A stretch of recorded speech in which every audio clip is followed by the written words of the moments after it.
What's going on, y'all? Welcome back to the debate room. I'm not gonna lie, bro. It feels like it's been forever since we've all been on like one episode, so I'm pretty excited. This is episode 98. We got a lot to talk about, but we are two episodes away from our 100th episode, so that's very exciting. I think we started this at the end of at the end of 2022. Latif, Max, Q, something like Correct. that. Correct. And Yes. yeah, 2022. We're coming up on 2 So years. it's Yeah. going on almost 2 years. 1,200 subscribers. We couldn't ask for. I don't know. There's been a lot of support. I'm happy for where this channel is going. But I know Latif, you wanted to do the question of the day. So. I was gonna say we could have asked for more. I'm asking for more support. Come on, like we need more support. I'm asking for more. We could have asked for more. I'm asking for more right now. Subscribe to the channel, like the video, share the video, follow our social medias up at the top of the screen right there. We gotta get those social media followers up. If you're watching the video, make sure you guys, if you like it, subscribe to the channel. Anyways, yes, I do have a question of the day. I said I was gonna start doing this a lot more, but haven't been consistent at all, to be honest. But I just want to, start out the episode with a question so we can get the, all the hosts on the show more engaged. And it could be some different type of content we have on our channel. We post like clips and shit. But anyways, the question of the day is for your last meal. No, let me rephrase it. Let's say you was on death row, right? What would be your last meal? Easy. Anybody can answer. Easy as pie, bro. First, I'm getting some steak tacos, bro. I'm getting some steak tacos from my mom. You know what I'm saying? My mom specifically. You know what I'm saying? And then probably get some wings from Wingstop. I like As your last meal? Yes, bro. Wingstop? Crazy. Yes, Wingstop bro. is As your crazy. last meal? I don't think it's listen. Because the thing is when they be on death row, they get a whole bunch of stuff. Like yes. Thank you. That's a side. Wingstop's a side, damn near. So I'm getting some wings. I'm getting some wings from Wingstop. If wings is one of your sides, Wingstop shouldn't be the first place you get your wings from. It shouldn't be the second place you get your wings from. It shouldn't be the fourth place. It depends where I'm at, bro. Because low key, the best wing spot is Bojangles, bro. It's better than Bojangles wings. Let's relax. All right. Now you tweaking. What are we doing, bro? All right, I'm getting some wings from Wingstop, steak tacos. Probably got to get some. It's this place in Lansing called El Mariachi. Getting a taco salad. It costs a whole bunch of money, but it's decent. Yeah, I ain't gonna lie. That's pretty much it. Probably get like a diet Taco Coke salad and tacos. Yeah, bro. Taco salad and tacos. It's fire, bro. It's different because it got beans and all that type of stuff in it. And then I'll get like a Diet Coke. Probably get some coffee, ice cream, and then I'll get like a caramel frappe. Okay, Max, what were you thinking? I was just thinking about this recently. I had this like really fire dessert from like this nice restaurant, and I was saying like this is death row worthy. It was like this fire cake. To be honest, like if it's last meal, I'm probably starting it out with like I'll just do like a normal spread. Like give me like just bacon, eggs, hash browns, like phenomenal ones. Like I want like a stuffed French toast. I want a fat ass glass of chocolate milk. Chocolate milk is crazy. Last meal, I don't care. And then I'll do a side of Cinnamon Toast Crunch for my cereal. Breakfast is never my strong suit. Lunch. Wait, hold on. Breakfast not your strong suit, but it's your last meal. It's your death row meal. I'm saying you like I don't think you don't get lunch, breakfast, and dinner. You get one meal. I think this is one meal. You get everything all at one time. Yeah. You ain't about to eat breakfast. Let that I mean, who cares? It's back still one meal. It's just 3 courses. It's one meal. It's just 3 courses. It doesn't matter. And you going with a side, a sunny side up. Yeah, I mean, like I think easily like I'm gonna say a steak, and not sunny side. That's gross. I'm gonna say a steak, and lobster. I think that's like kind of a staple. like a really nice cooked steak, lobster. I'll take. Give me like some sort of like pasta, like a risotto, or like a fettuccine alfredo. Give me a Taco Bell Crunchwrap Supreme. That's got to be on there. I'm sorry. Taco Bell. Yeah, Taco Bell is crazy. Bruh. I want. Can't be no fast food on my shit. Okay, cool. Like, who cares? I'm gonna get let me get some berries. I want some blackberries, some strawberries on the side. Well, you going now healthy. And I want some watermelon. I just want shit that tastes good. Like, I just want shit that tastes good. You said blackberries. Got it. Okay. We can get to this debate another day. We gotta have this talk. But top 3 fruits, blackberries on my top. Bro, we saw the TikTok, bro. Conversation for another day. Hell no, bro. Yeah, I don't know. Dessert would probably be the cake I had, whatever. Carrot cake, cheesecake. I think we thinking too much into this. Yeah, bro. I think the core thing is like, I think a steak, like the best steak you can get, lobster. No, I'm gonna do a pasta. No, because you about to. If you don't eat steak on a regular, there's no point in trying something for the first time and you about to die. That'd be a waste of trying it because you're never gonna have it again. It's like you wasting the experience. What you mean? You gotta go for something that's surefire. Yes, a steak. Like, trust me. Like, there's a restaurant that I've been to that was like a phenomenal steak. How many times you've had it? What? Like a filet mignon, like the prime steak. How many times you had it? I had the one steak 6-7 times.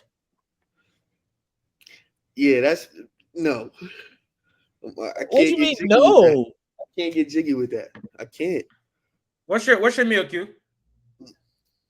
You can literally give me everything that you have. Give me everything I have on Thanksgiving with a little something extra on the side. I don't know what that is. You could probably do some taco shit. But I know turkey, ham, whatever, fried chicken. I know macaroni gonna hit. I know lasagna gonna hit. I know somebody's macaroni salad gonna taste good. Not all of them, but somebody's is. You could give me with that whatever liquor they have at the Thanksgiving spot. You feel me? You give me all of that, and that's it. I know that I'm going out good. You can't go wrong with that. You're talking about some steak that you hot take every 5 years. I was about to say the same thing. Thanksgiving food is hot take. Thanksgiving food is not that good. Only thing I eat at Thanksgiving is cranberry sauce, yams. You eat cranberry sauce, you're crazy. You're crazy. Cranberry sauce. The biggest stop. Macaroni and dressing. That's it. Everything else trash. The biggest issue is the turkey. The turkey is the most overrated. That's fine. Yeah, but saying Thanksgiving's overrated is crazy. Saying Thanksgiving's overrated is crazy. The whole holiday is overrated. The whole holiday overrated. I'm sorry. Blame your Thanksgiving because everybody else has a great time. And then you talked about cranberry sauce. You said I said cranberry sauce, dressing, macaroni, and yams. Sauce. It's 4 good things: cranberry sauce, dressing, macaroni, and yams. Macaroni is my favorite. What's dressing? What's that? Huh? You need stuffing? Yeah, stuffing, dressing, same thing. Stuffing is nasty. Nobody eats stuffing and dressing is not the same thing. It's not. It is. No. It is. Yes, it is. No, it literally is. No, it's not. Stuffing and dressing is yes, it's the same thing, just different names for it. Yes, no, it's not. Okay. Anyway, all right, okay. My meal is I'll get a steak for sure. But I'll kind of do a serving turkey type thing, a steak, some shrimp, and then I'll get some hibachi. You want some Applebee's? No, that's what you want. No, bro. steak, shrimp, hibachi noodles, some chicken, with the hibachi style type shit, and then I gotta get some macaroni. That's my favorite food, and then I have some cheesesteak too, for sure. Yep, it's simple.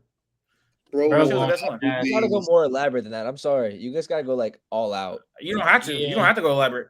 Why? You talking about elaborate? And you eating bacon and eggs and shit. I don't know what you're talking about, bro. You talking about in addition to everything else. All right. Chocolate milk, shrimp, noodles, mac and cheese. Chocolate. You talking about chocolate milk? Talking about elaborate? Talking about chocolate? Come on, bro. You have 5 items. That's fine. The same thing. Got a 5 on it. That's fine.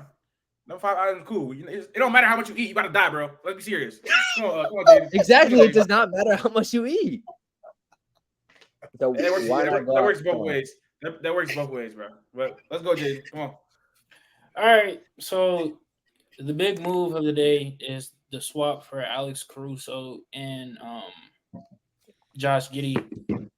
Me and Max are the respective fans for both sides. I'm a Bulls fan. Max is a Thunder fan. We both made TikToks, but I'm not gonna lie. Earlier in the year, I think one of you guys like proposed a trade to like for Giddey to the Pelicans, or maybe y'all were like joking about it.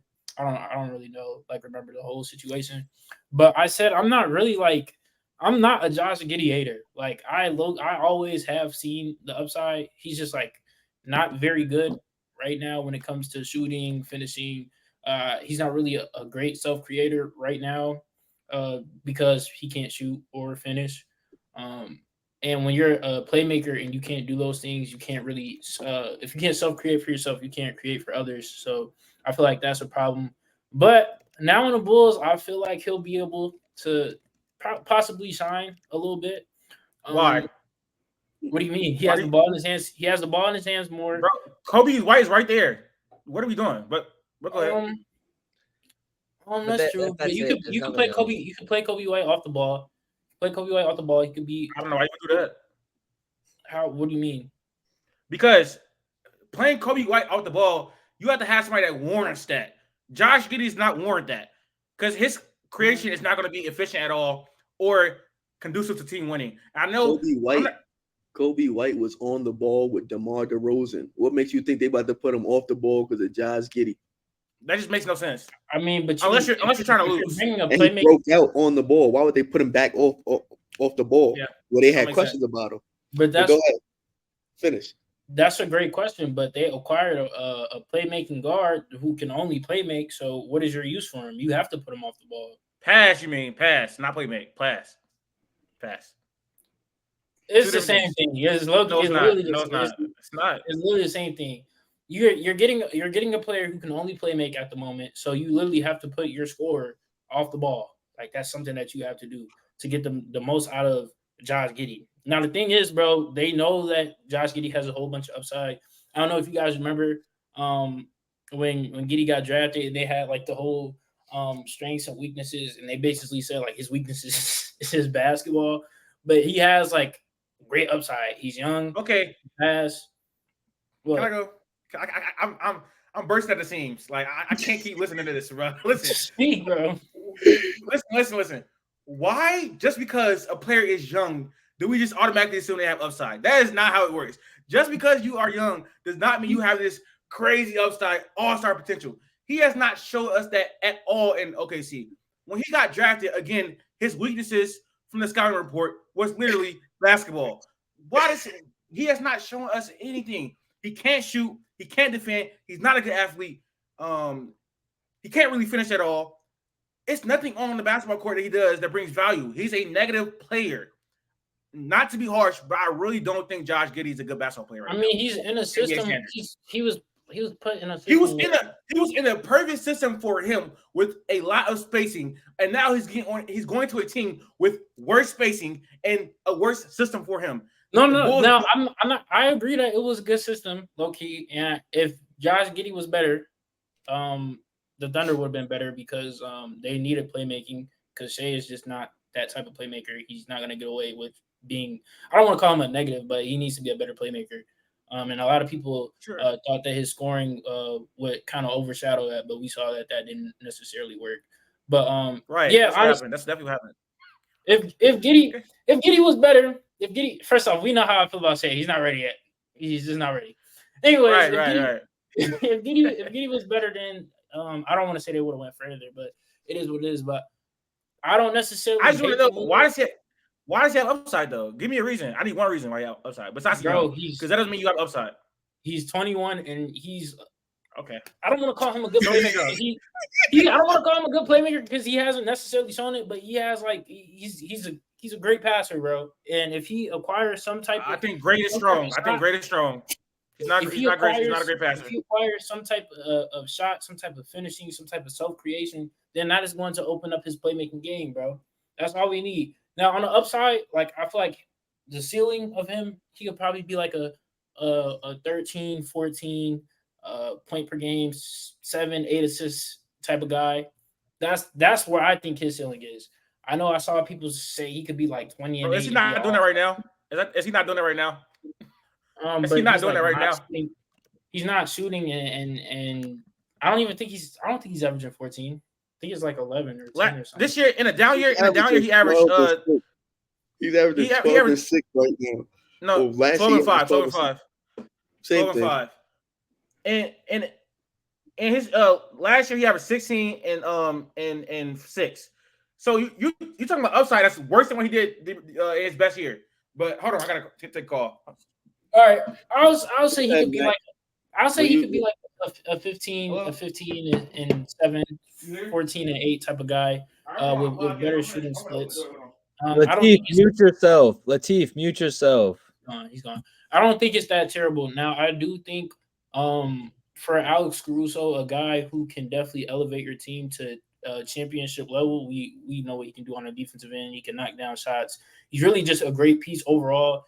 And you give them to the Thunder, we could have got some type of pieces back than just a swap. You guys have all the picks in the world, and we don't get a pick.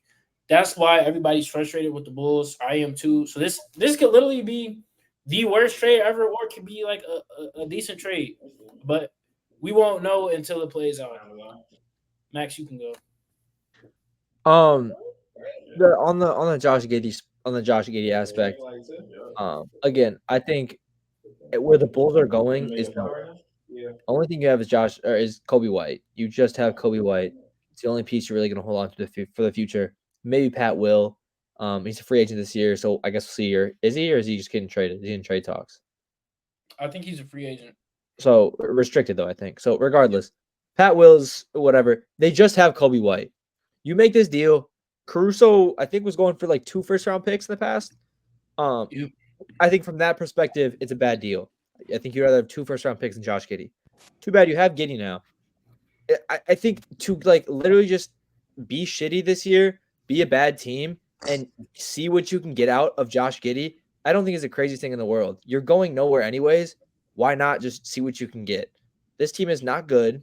This team is arguably going to be a number 1 overall pick contender this year if and when they get rid of DeMar and Zach LaVine. So from that perspective, what do you have to lose to see what you can get from Josh Giddey? I'm sorry, like you can't. I don't think you can refute that. I honestly don't think that it's like the only issue. If Kobe White was a forward or a center, I like it even more because then someone actually has to take the ball. But like the fact that they are going nowhere, I don't think it's a bad deal as far as it's like seeing all you can get for a year.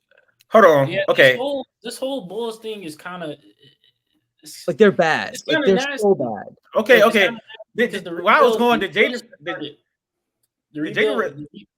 What, my bad, Jay. My bad. Go ahead, should have been started. We should have been pulled the trigger on Zach LaVine, and now his trade value is in the dumps. I don't know what DeMar's contract looks like. What is his contract? He's a free agent. You're losing him for nothing. He's a free agent. Yeah. So don't be mad at Josh Giddey. Be mad at your GM because you could have made these moves. This is what you're talking about, Latif. Where we were talking in the group chat about not making moves. They had offers, and they should have taken offers, and then they just waited. There was on all their players except Kobe. That's not on the front office. That's on the ownership. Ownership made that move.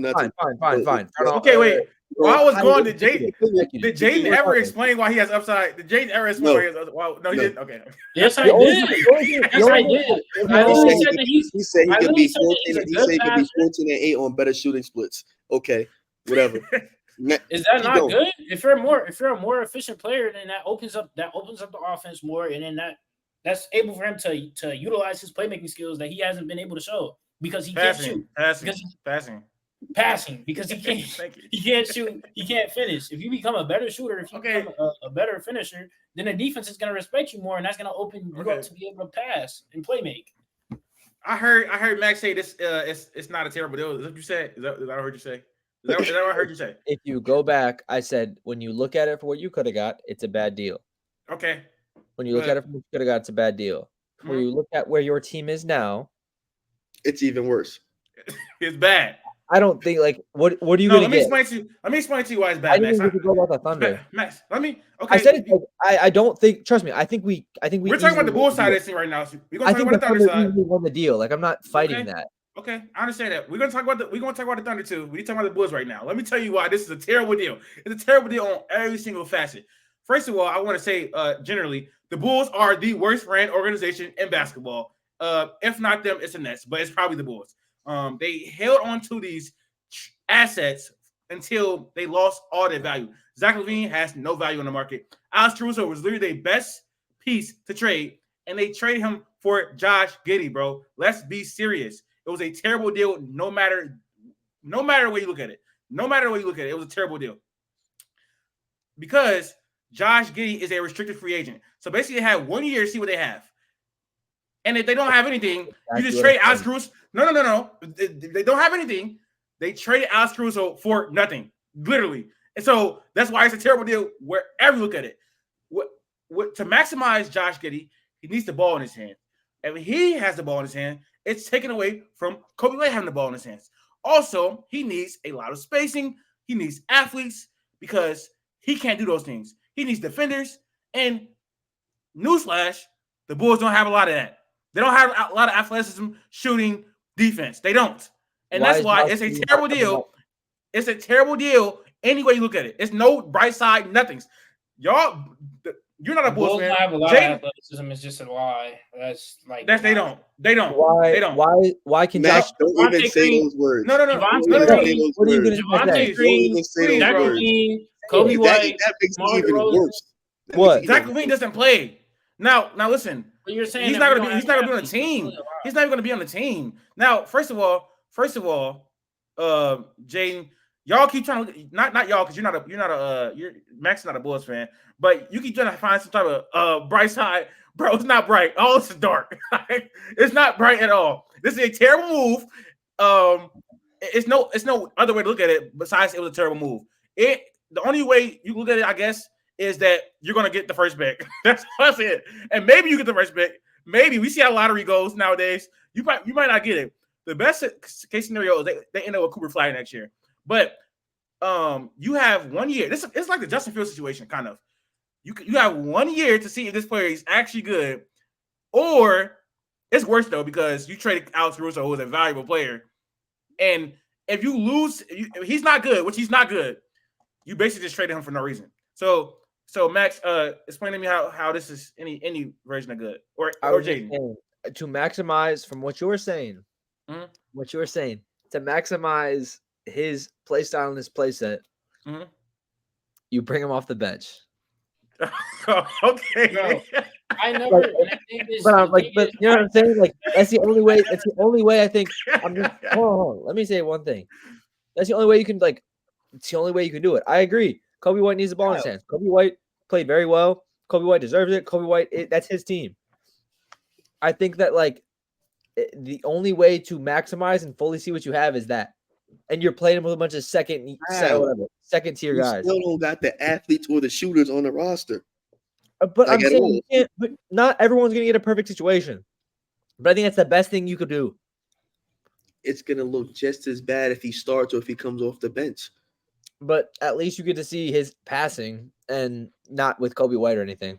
So you said bring a player off the bench and you just traded your best asset. Alex Caruso was their best asset, bro. You're trying to defend me. You're trying to get me to defend this like I thought it said it was this amazing trade and they just fleeced everyone. Yeah, I don't know. I don't know why you're getting so defensive and you're not cooking with anything. You're not making no sense, bro. You're not making no sense. Good trade. If you look at the TikTok I made, I said this trade literally has me questioning because I don't get what you're trying to fight right now. You're just getting worked up who could take a really good team to a championship level team. Like this is no one's defending Chicago.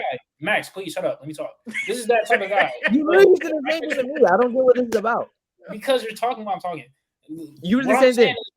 Is that okay? It's pretty bad. We could have definitely got more pieces. What the Thunder have like the most the most picks in the world. We didn't get a pick. We didn't get anything. This was a bad trade. But I kind of understand that Josh Giddey has some upside. I don't want to call it. I don't want to call it out. He has upside. I don't know how that's wrong, bro. Like I literally if he just improves. I don't think improving on I don't think becoming a better finisher at 6'7", 6'6", 6'8", however tall he is, he's literally like 6'8". I don't think that's impossible. He's literally only 21. his shooting can become better. Like, I don't understand. Like, what are we doing? He's a good ball handler. So what say that? What has he shown you? What has he shown you? Anybody under the age of 25. You literally can say that's going to happen. Anybody under the age of 25. Imani Bates got upside. Like, what are you doing? The only upside, Jay. Imani Bates plays for the Shockers, bro. Like, what are we talking about? Or wherever the team is. Jay, the only upside you could point to right now is stuff in the NBL in Australia. He was rookie of the year. He averaged 11, 7, and 7. Did he not have a decent rookie campaign in the league? And in the NBL, he averaged 11, 7, and 7. So that's what you point to as far as upside. What he averaged 12 points a game on 41% from the field and 26% from three. Rookie year. And he shot and he averaged 6 assists. So that's pretty inefficient, but he's a rookie. And second year, he was much better. He averaged 16 points, damaged 17 points, 48% from the field, 32% from three, and he 7 rebounds, 6 assists. Like, on paper, that's really good until you realize that the Thunder were worse when he was on the floor. So it's like he can't defend, he can't shoot. He just didn't gel well with the team too. Like, he just didn't fit the team at all. Yes, theoretically he can improve, but he has to show actual signs of that happening for him to have upside. He showed signs in his second year. Like, you literally just named it. He showed 32% for three. Tell me what you seen that he did well that was translatable. Tell me. Ran the offense. Tell me what he did well. The offense is better when he was off the floor. I can pull up the stats for you. It ain't hard. What was his 3-point percentage last 32. year? Last year and his rookie year. 26, and then went to 32. And then it went back down. So he started at 26, he went to 32, and he went to 33.7. All right, so that's improvement. What are we talking about? Okay. That's literally improvement. You think Josh Giddey he's showing me that he's becoming a better shooter, literally. Right. So what are we nitpicking? Like, it's a bad trade, but you get somebody who's young, who can run your offense, who can facilitate. He cannot run your offense. See what he can do. This is a team who had Alonzo. This is a team who had Alonzo Ball, and everything was looking perfect. We had a playmaking guard. He goes down. He gets hurt. Now, obviously, he's not the defender of Lonzo, but he goes down. He gets hurt. We're kind of in Rambo for the past few years. Kobe White breaks out. They think that having a playmaking guard at the helm is gonna work, so they get a playmaking guard. So let's see what works, bro. Like, can you see this? Bad trade, but he's here now, so let's see what works, bro. Can you see this? Yes, bro. What'd I say? Offense. Points per possession with him on the floor, with him on versus off. Negative 3.7 his rookie year and negative 7. This is best year. They were 7 points better with him off the floor. He was a plus this year. Oh, please, bro. Please. Please, bro. I don't want to hear that, man. Theoretically, this is his best season. Theoretically. No, it's not. Bro, okay. You know what I'm saying? But let's talk about the Thunder. No. Q ain't really give his. This a dumb conversation. You traded for an expiring contract and got no picks out of it. And you got a bad player with no upside, and all he is 21. That's it. There's no point in really talking about this. This is a Thunder conversation. This shouldn't even be a Bulls conversation. The Bulls are bad. They should have got draft picks. They didn't. They stupid. They dumb. On to the next. They didn't make a trade for 2 or 3 seasons, and their first deal was trading Alex Caruso for Josh Giddey straight up. 100%. They're going to run out a starting lineup next year of Josh Giddey, Kobe White, Patrick Williams, Vooch. And two nobody. They're not playing Vooch on that team. I'm done with P. Will. I don't care what y'all keep saying, bro. I'm done with P. Will. I'm tired of this whole potential thing. I'm tired of this Justin Fields stuff going on. You're tired of the Patrick Williams consensus thing, but you're talking about Josh Giddey. Bro, it's been years of this. Oh my gosh, this is the next Kawhi.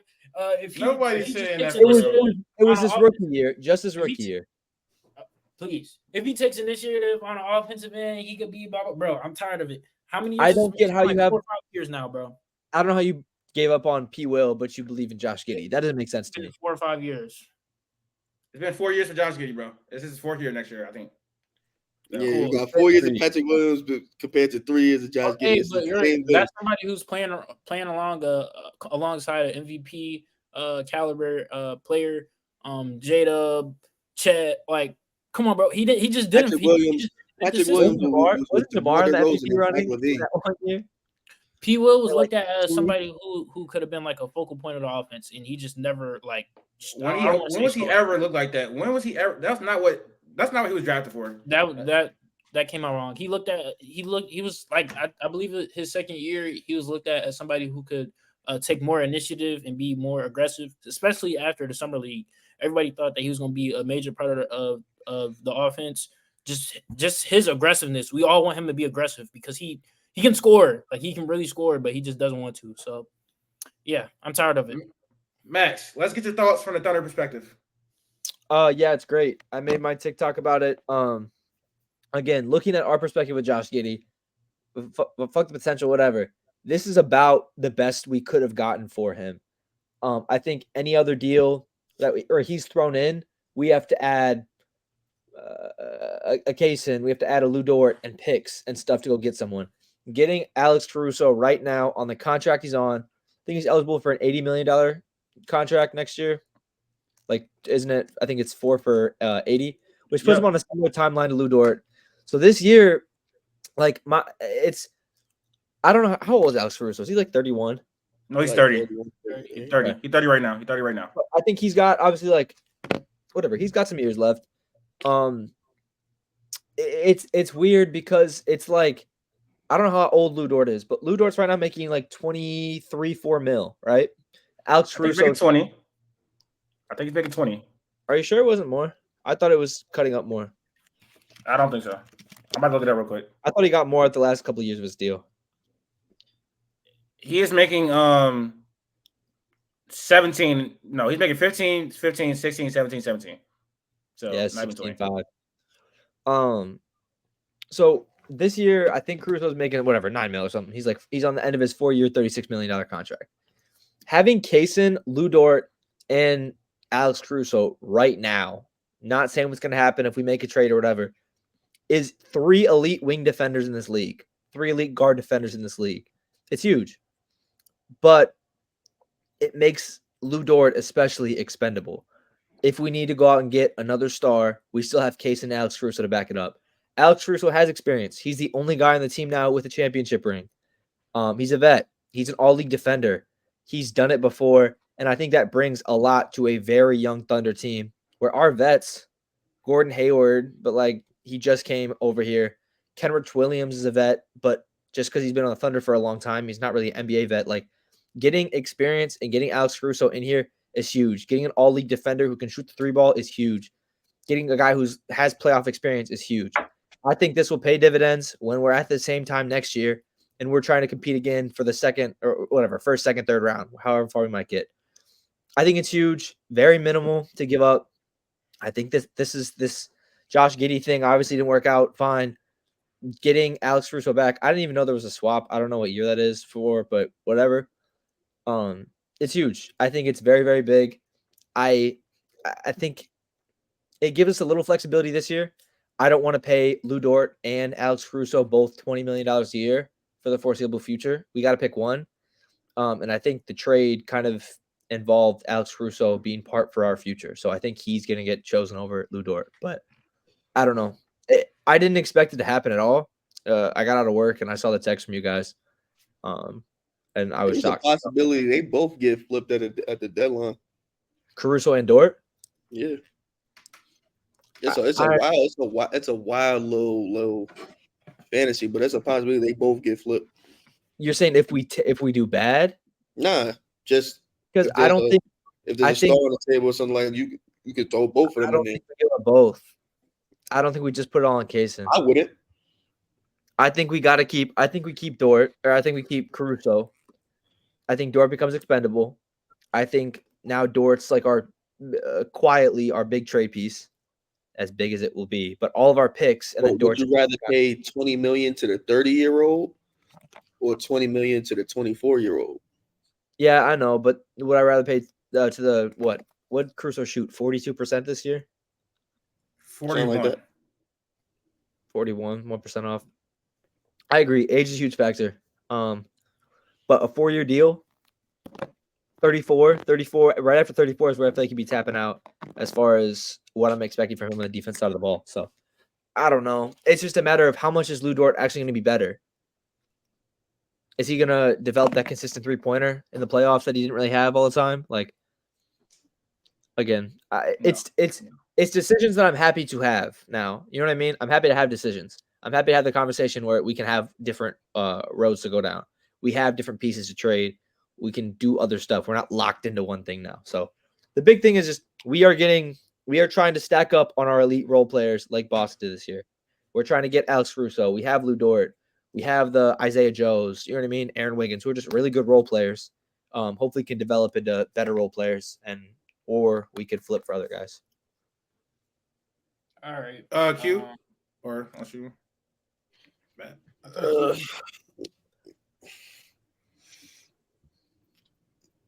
It's a win. You got off a negative, you gained a positive. It adds up to something you already, are good at, defense. You get, 41% 3-point shooter. Do I think it's gonna translate again next year? I don't know. Who cares? Because you definitely get a good, one side of the ball is definitely taken care of. You're still missing a playmaker. Like Thunder still have need. Like they still need another playmaker. They still need a big. But I mean, I guess you could try and handle that through free agency in the draft. But like Max said, you have a good problem because you still got 2 dudes that are expiring damn near. Just gotta figure that out. If this is like a big push to the finals, I mean, yeah, you stick through it. But Sam Presti, he's smart. He's probably gonna figure out something to do with, like you said, either Dort or Caruso. Maybe you keep them both. You still got picks to go after another big fish. I mean, it's not much. It's June. It's right after the finals. We can't really say nothing yet. We got to see what the rosters look like at the end of the summer. But I mean, it's still a win. Like as long as you getting off of Josh Giddey, no matter what, was going to be a win. So you still, you're in a good spot. All right.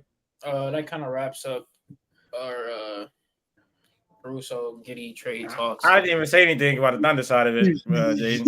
Jesus Christ. I didn't know that you had anything else to say, bro. But of course, I always have something else to say. I mean, obviously, I always have something to say.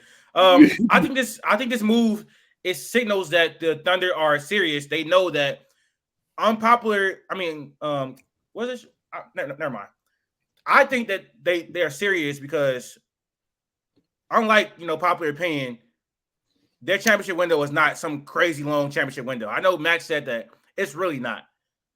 They have a small opportunity right now while J-Dub and while Chet. It's not even open yet, technically. It's not. They wouldn't even open yet. Okay, what, Max? Let's be real. How long do you think that they could be like contenders for? What's an actual window for you? They're right now. Right now. My question, I guess my big question is: Can a core of J-Dub, Chet, and Shea win you a ring? Development, whatever you want to say, can that win you a ring? As of right now, no. Okay, we don't know. We don't know how they're going to develop. So it's not open. It's literally not open yet. Let me. My point is, OKC is serious about trying to compete for a championship now because they realize that we have Shea on a not crazy contract. We have J-Dub, we have Chet on rookie deals right now. We're not paying them at all. So we have the flexibility, we have the picks to go out and make big moves to improve this roster. So that's just what this move signified for me. It was nothing crazy for me to say. Obviously a win. Caruso is one of the best defenders in the league, obviously, and he operates as a connective passer. He's really good off the ball, like moving and shooting. So that's pretty good. He's a pretty good cutter. He's a smart player with IQ. But does this make them better? Yes. Do I think they're a contender still? No. They still need size. They need to probably trade for it. That's what I was saying. Like, yeah, it's a win, but it's not like a crazy win just yet. Like, I feel like you still got to fill the rest of this shit out. If they ran Shea, Caruso, Dort, Dub, and Chet, that lineup just lacks playmaking and size. So they still need probably a 4 that can shoot and defend, or a 5 that can shoot and defend. So, and probably more so the 4. And they probably still need a point guard, to me, to be honest, like Colin Sexton off the bench type shit. So, yeah, it's a step in the right direction. it's definitely a good sign that they're going to be very, very aggressive this offseason to improve the team. I said to a couple of friends, I haven't said in the group chat, they are 2 or 3 pieces away. I think they are 2 or 3 pieces away, and you obviously need development, but they are 2 or 3 pieces away from being like in conversations like, yeah, like this team can get it done. Or I guess expectations to be had more than just, okay, they made the 1 seed, great. For sure. Now we're ready, Jaden. Let's go. Okay. We have the Sam Presti Would You Rather. I'm guessing Latif or Max has that. No, I made it. All right. I made it. We're going to do a Sam Presti Would You Rather. So would you rather have this executive running your team or Sam Presti? I do need cameras on for this. If you could, Q, for the TikTok. Thank you, sir. All right. First name up is Danny Ainge. Give me Sam Presti. Max? Yeah, this one's tough. This is the only one that I actually have a hard time with, I think. Yeah, you can say what you want. I still need to see more body work from Brad Stevens. I want to pause this after we finish because I really want this is ridiculous. But go ahead, you said Danny Ainge. What you saying, Jaden? No, I didn't say Danny Ainge. I said Danny Ainge. I'm going to stick with Sam Presti. I like the trade moves that he's made. I love his drafting that he's done. He's had some low points, obviously, in his career of drafting, but he's had some very good hits, some very good player development, kind of seen talent that other guys have not. So I'll go with Sam Presti. I'm going Danny Ainge. He has had hands in building 2 championship teams, and we have not seen Sam Presti do that. So yeah, I mean, he hasn't built a championship team. He's done great with rebuilding, like twice. He's done it. My bias definitely comes into effect now. My bias great teams. Comes into effect. I'll be honest. He's a great drafter. He drafted KD, Russ, and James Harden. He drafted Chet and J-Dub. So he's a really good rebounder for sure. I'm not going to fight it. My bias, the bias shows on this one. Danny Ainge is an all-time GM. Yeah, sure. All right. Look, sports. This ain't like when it comes to like the best GM. It's not like. Because if that's the case, Red Auerbach's the best GM. Like, he was the best GM, like, the whole time. It's not true.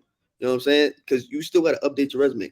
What Danny Ainge won that championship, it had that championship team back 16 years ago. And since then, he has not come close. But you're acting like he has not made great moves in between. You can name, from that time, you can name one great move. One great move. You can name one great move. It was more than one. 2013. He got the all that counts as one. Using those. No, I don't think so. I don't think so. How's that count as one? You still got to draft. You still got to draft Jaylen Brown. Right. You still got to draft Marcus Smart. You still got to draft. You still got to draft Jason Tatum. You got to draft those players. That Marcus Smart thing, you could throw that out the window because he's not even there no more. They use that player to get Kristaps Porzingis. What are you talking about? Brad Stevens did that. He did. That was actually I understand. The team actually got better with Brad Stevens at the helm. All that Danny Ainge, a little magic, all that was non-existent because every time a big fish was up there, he had a chance to go get him, and he was trying to. What he's doing now with Utah, trying to hold on to a player. He could have had Kawhi Leonard for Jaylen Brown. He could have had Anthony Davis for Jaylen Brown. He could have got Kawhi for Jaylen Brown, but he wanted to hold on. None of all that. I think it's pretty good they held on now because Jaylen Brown was Finals MVP.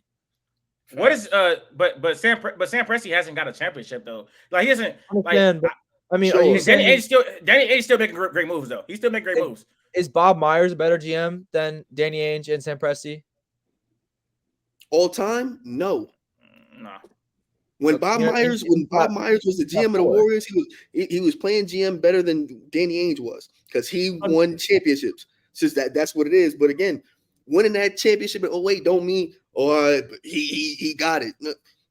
If that's the case, Doc Rivers still one of the best coaches in the league. But that's not. We know that ain't it. I'm just saying, you guys talking about rings. Bob Myers got 4 and whatever 7-8 years. Bob Myers had some bad moves too. After the rings, he did some really bad stuff. Fine. James Wiseman, Moody, Kuminga. That all happened in one swell swoop. That happened at the same time. what I'm saying? And even so, I his good moves way outshadow the bad minuscule moves. It's tough. Still won a championship after making those bad moves. It's obviously tough to build contenders. We'll talk about it more with Brad Stevens later. It's fine. Keep on going. All right. Next name up is Brad Stevens. Sam Presti. Yeah, I'm probably taking Sam. Danny Ainge built a championship team. Brad Stevens went to 2 finals and 3 ECFs and won the finals. And who's the most important part of those teams? Who are the 2 core pieces of those 2 teams? What 2 teams? Of the finals teams he's had. Jason Tatum and Jaylen Brown. Yeah, first of all, that first finals team, that's not, you know what you want. Danny Ainge drafted both those guys. Okay, bet. He drafted both those guys. And that roster did not win. What did Brad Stevens do? Because LeBron was in the way. In 2022? Years. In 2022? Because that was Danny Ainge roster really in 2022, and they still lost. The Brad Stevens roster won. Brad Stevens took over in 21. That was still his roster, though. Danny Ainge left in 21, so Brad Stevens took over in 21. He didn't make that many changes, though. He didn't make it. That was Danny Ainge roster. Okay, I'm taking Brad Stevens. I think he is arguably the best GM in basketball right now. I think he arguably is. The same Marcus Smart, Nick. The same Marcus Smart people talking about when Brad Stevens was coaching, he knew bro had to get him out of there. Kicked him out of there, got yourself KP. Rob Will got him out of there. And what he went and got, he got Drew Holiday, won a chip. If championship is what you, because that's what y'all told me when it came to Sam Presti and Danny Ainge. You told me chips. You told me a championship roster. Brad Stevens literally did that, and now we moving the goalposts. Now we changing it up. What's going on? Not being consistent. I'm not valuing championships like you guys. I'm not. I literally said that. Why wouldn't you though? One, again, I'm not valuing championships over like a whole body of work. Sam Presti has built 2 different very good young cores by drafting well, has made good moves to have accessory pieces. The Harden trade is bad. Not going to lie. The Harden trade's bad. Drafting Josh Giddey is bad. Gordon Hayward trade is bad. Past that, he's consistently drafted very well. You can't have Danny Ainge then at that point because he's built 2 championship teams twice. Danny Ainge had a hand in building 2 championship teams, bro. Had a hand. Literally. You guys, but again, because you're discrediting and then crediting Danny Ainge. Oh, this championship. I'm not discrediting him. I didn't discredit him at all. I need to know who's responsible for this. I am more curious. Brad Stevens built a championship team. Great. Yes. It was good moves this year. Awesome. For 1 year. This is a 1 year thing, right? Derek White development is great. That's his move too. My issue though is after this next couple of years, the moves that literally got him a championship, you just poo-pooing. In a 3-year sample size, he has done better than anybody in the NBA. That's true. There's not a GM in basketball that has done more in the same 3-year stretch as Brad Stevens had. Nobody has done more than him at all. That's true. Again, I would rather have Sam Presti today, right now. That's fine. Okay. Based on what? We got that. I first of all, like, I can't. I don't think Brad Stevens makes moves that would get Jason Tatum and Jaylen Brown. Him having those is the biggest blessing. If Sam Presti was given Jason Tatum and Jaylen Brown on a team, I think he could make complementary moves to win a championship around that. But you can't do hypotheticals in a GM's conversation, bro. I think that's. But I'm just saying, if you're gifted 2 top 20 players, you should build a championship team around that. I'm sorry, the asking prices were not much for KP. Presti made a move and got himself a top 5, the top 5-ish. We're gonna say top 10 player, and then he got J-Dub, and then he got Chet. He's made good moves. They just weren't as impactful as the moves Brad Stevens made. Because Jason Tatum and Jaylen Brown, cool. They were literally a laughing stock of not doing anything, even though they were that good. The moves that Brad Stevens did literally changed the course of the team. He built one of the best. He built one of the best teams in NBA history. I mean, I don't even know what else to say. Based off wins and result. Yes. Since this is what we're going on. Again, and we've had this conversation a little bit. I think the players he got are great for right now. Right? They're amazing for right now. Drew Holiday is going to step up eventually. KP will drop off eventually. KP is never healthy the whole time. So you're going to then rebuild a team with Jason Tatum, Jaylen Brown, and Derek White. That's going to be your core going forward. I'm more curious to see what he does with that. That's Chief, what I want to Brad Stevens. I took Brad Stevens, I believe. What Next name, Brad Stevens. Oh, what did you take next? Presti. All right, we can move on. That's just next name. That just don't make no sense. Next name, Sam Presti or Tim Connolly. Ooh. That's who built the Nuggets and that's who built the Timberwolves. Yes. He left the Nuggets and then built the team to beat the Nuggets. Yes. That's a tough one. I'm taking Sam Presti. I am. I'm taking Sam Presti too, because I'm not taking Tim Connolly over Danny Ainge or Brad Stevens probably. I don't know. Presti. He built the championship roster.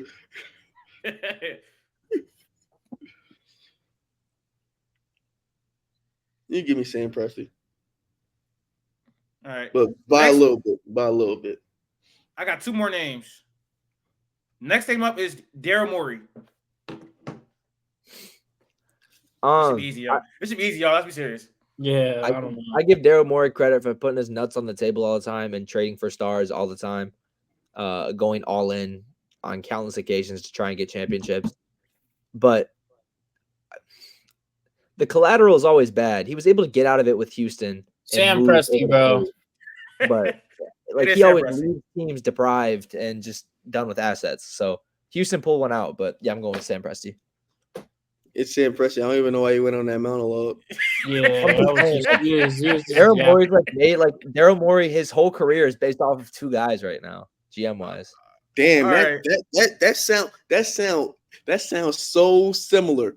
You know, like it's almost like you could have said that same thing for Danny Ainge.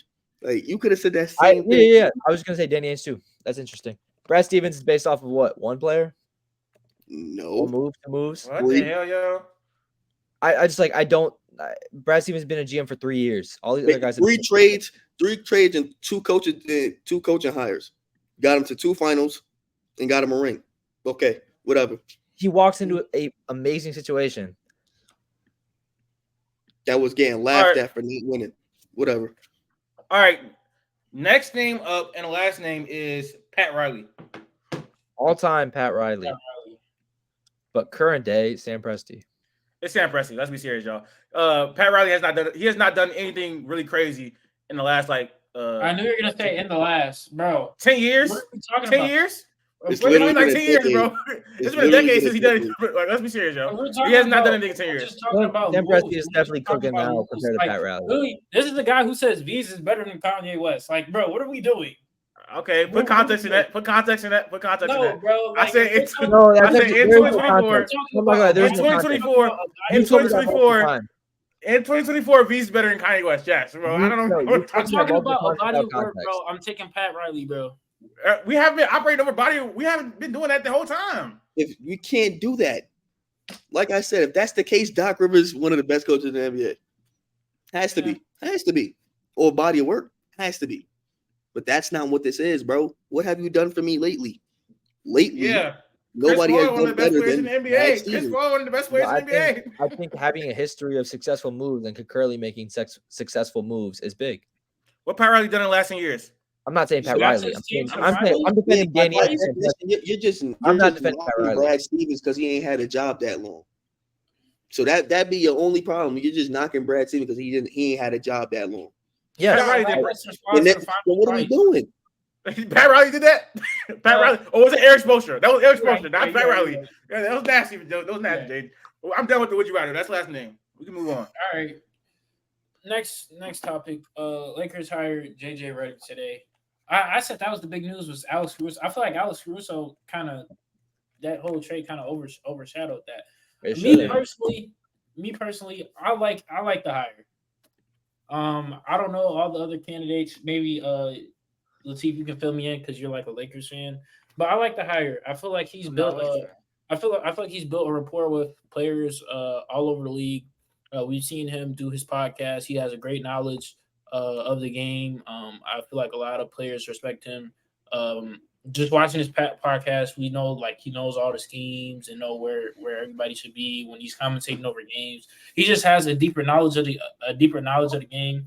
I feel like he'll be able to relate more to the players, but also still be stern and respected. We see that when he's on air and on First Take, like he's somebody who can put his foot down and be respected. Then again, he's a new coach. His first time doing this at the highest level, so there's going to be some bumps and bruises. But if you give it time, it could work out. I like the hire. Now at the stage of LeBron's career, maybe that's where people are probably second guessing because I don't know if this is like a championship level. This is probably not going to be a championship level coach right now. Like coming into his first year, that's probably not going to happen. But me personally, I don't see LeBron winning a championship. I feel like his championship window has closed. I feel like that's over. So going into the next phase of the Lakers, I feel like this is a great hire. Build upon JJ. He's young. I think how old is JJ? Like 38, 37? Something like that. I know he's like a year or two younger than LeBron. Yeah. So he's a young guy. You can build him up, and yeah, I like the hire. But I do think this is for like the next phase. Like this is phasing LeBron out and stuff like that. That's what I said. That's no disrespect.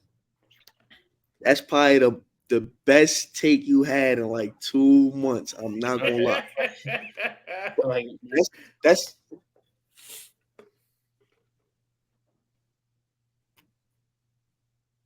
I'm gonna just leave it at that. I'm gonna just leave it. That's probably that's crazy, bro. You were saying some crazy. All playoffs, you were saying some crazy shit. You was going crazy. You was going bananas. But the whole world was. So I'm not even going to fault you on that one. You got caught up with them too. It's cool. I get it. But that's so spot on.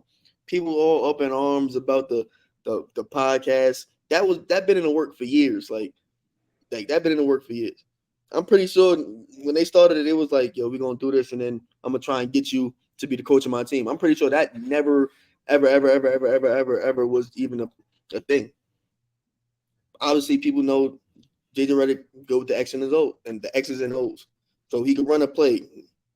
He know how to sub players in and out. He know rotations. He knows set. Like he knows all of that stuff.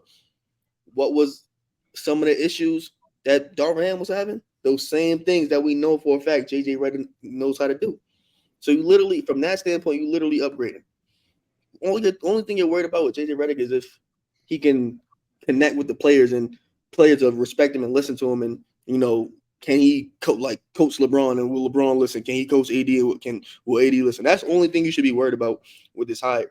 Like, and that's why you get a good coaching staff. It's people that have been there, done that, and also have a good voice with the players. Like, but in terms of like just strictly using the clipboard, I'm fine with JJ Redick. And again, he's not there for LeBron James. He's there for after LeBron James, which could be in a year, it could be in 2 years, but he's there for 4.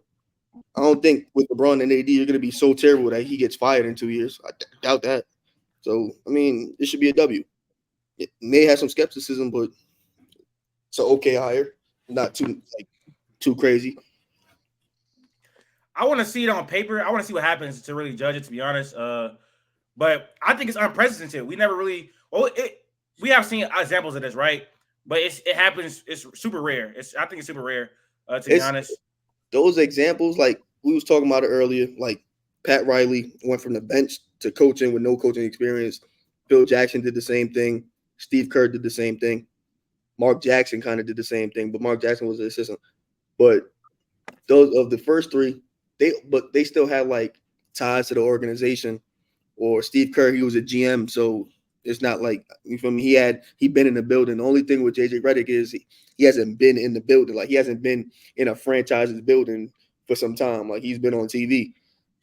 Like so, it's like he don't really have a rapport with a team. You know what I'm saying? Like the Knicks and the Suns. I mean, and the Warriors when they was going after Kerr, he was a GM, so he knew player personnel. Like we just know that JJ knows he could call a play or he could run or draw up a play.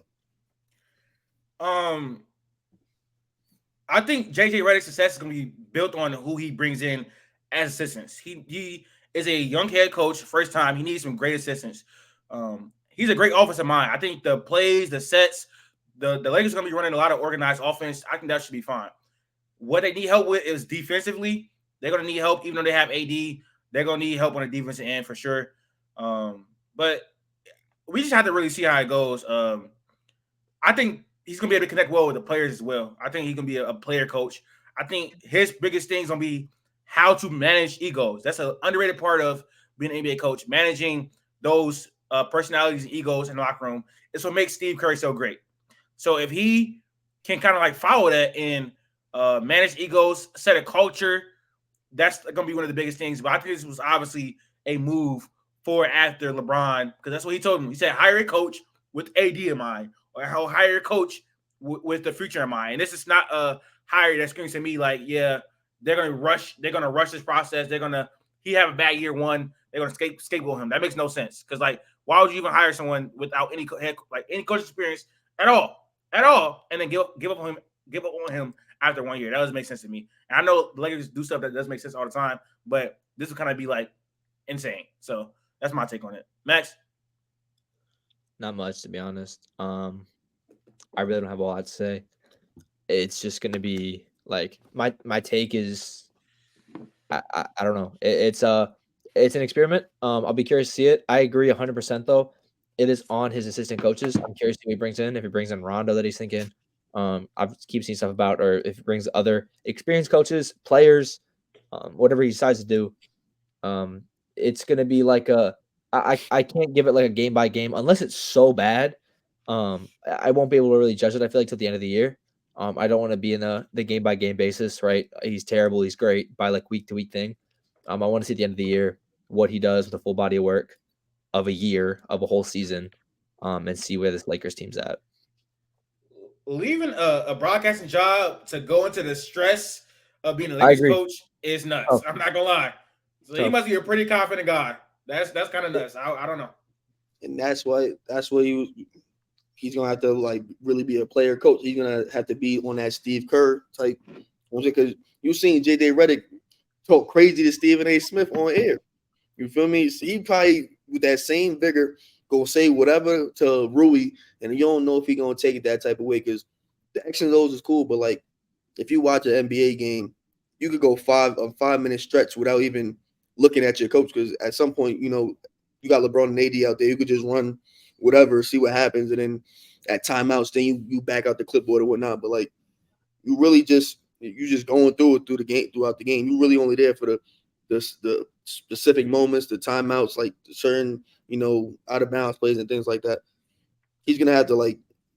That's why you bring a Rondo on, because Rondo could talk to AD on the side after JJ Redick done screamed at him and AD looking at him crazy. You know what I'm saying? Like you need assistance for that. Like you don't really need another person to tell you how to pass the ball or shoot the ball or whatever. Like that's not what this Laker team needs. And they've been doing dumb things for the past 10 years that got overshadowed by a win. But you know, this whole shit's stupid. You feel me? But I'm excited to see what JJ can do.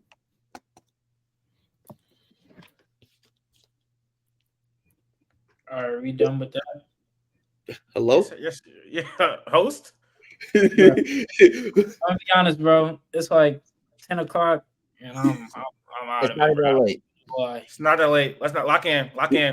Great mentality, Max. Lock in, bro. Come on. All right, Pascal, science max contract for like what, like a 100, 189, 189. Yeah, 189.5. Reactions to that, guys. Reactions. I'll say it first. No reaction. We all thought this was going to happen. I think we all thought he was going to resign. It's just they need more. This team is not a contender. I know they made the ECF. This team is not a contender as is. Either one of their players develops or steps up big time. No, they need more players. They need to add another scoring threat, whether it's a Paul George, if that ever happens. I don't know who else you're even looking at, who they can get, who they're in the market for. Probably a wing scorer. You need a wing scorer. 3-and-D. Yeah, you need to take the pressure off Tyrese, because obviously he was not scoring in the playoffs like a number one, number two option. So Pascal played well in the playoffs. You need another scorer. Tyrese, let him play make, let him pass, let him thrive in Carlisle's offense. not much to be said. I think we all kind of expect this to happen. I didn't expect him to get $54 million at what 34. I didn't expect that. I didn't expect them to be paying Tyrese and Pascal a combined $100 million a year. I didn't expect that. It's fair. I don't know. It was gonna be done. You're right. Does it move the needle? No, because it didn't move the needle this year. By result, sure, but like we know how that happened. You know how that came about.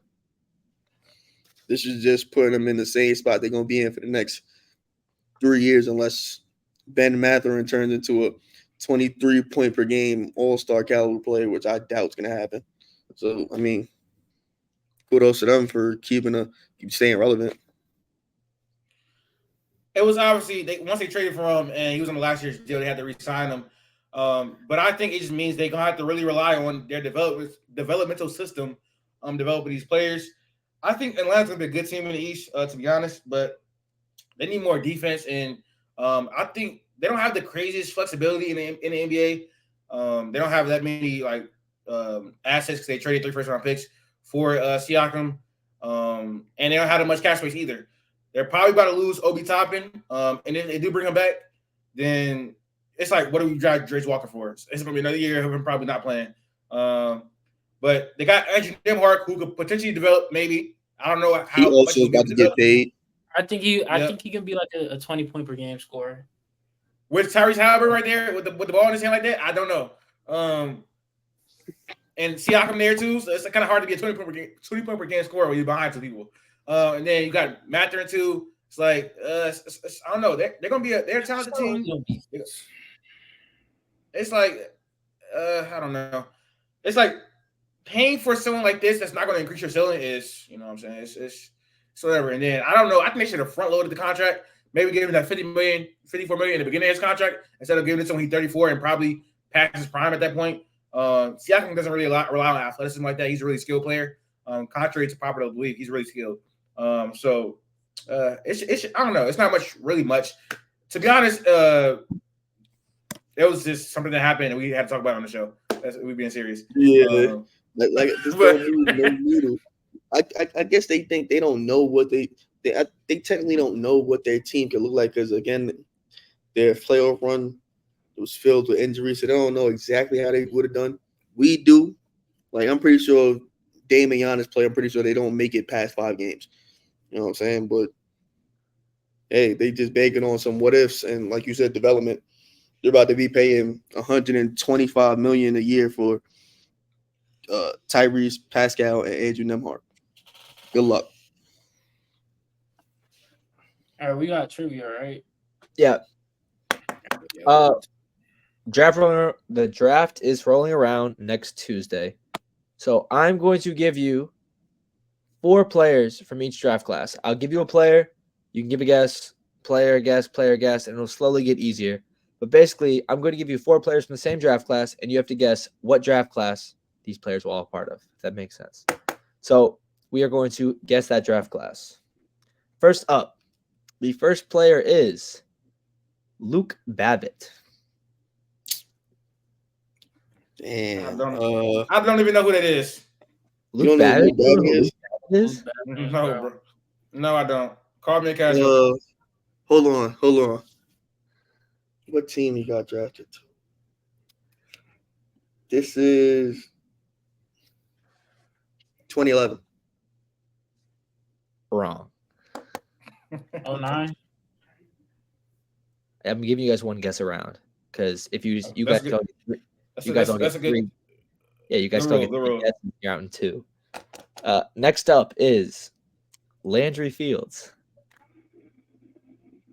So it was 09? A second round pick. That's 2011. No, that's it's not 2011.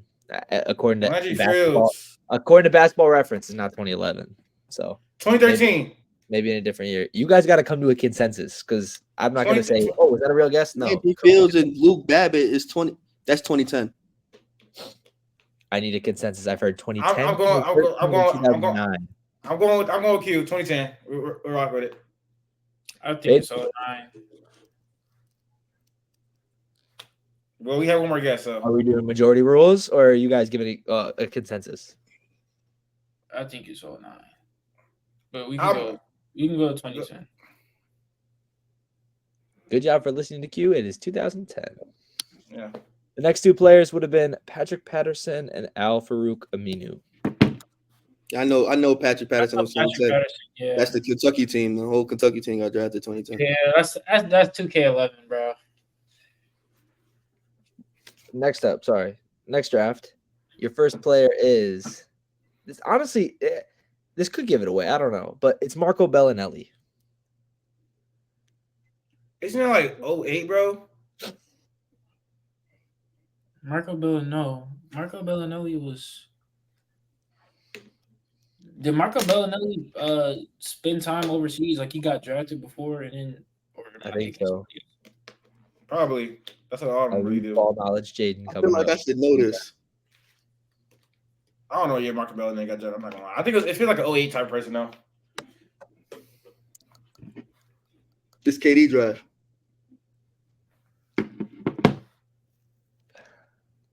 This 2007. This KD draft. It's either 7 or 8. Well, what was the first thing you did with the Hornets? I ain't gonna lie. I don't remember. I don't know. But I'm pretty sure it's the KD draft. I don't remember him on any team besides Spurs, to be honest. He played for the Bulls, right? He played for the Bulls too, right? Yeah. Marco Bellinelli got drafted too. Do you guys want a team so I can help you out? No, we won in 2007. What's the team? What's the team? Jaden, are you in agreement? Okay, what am I answering? What's the team? What's the team? We can go 7, but I think it's 8. He got drafted to Golden State. Yeah, he didn't get drafted to Golden State. Oh, it's 2007. It is 2007. Yeah. The last three names I was going to say was Glenn Davis. 07. Rodney Stuckey and Spencer Hawes. 07. Last year, the first overall pick, I spoke about him earlier, I believe, Mitch McGary. That's 2014.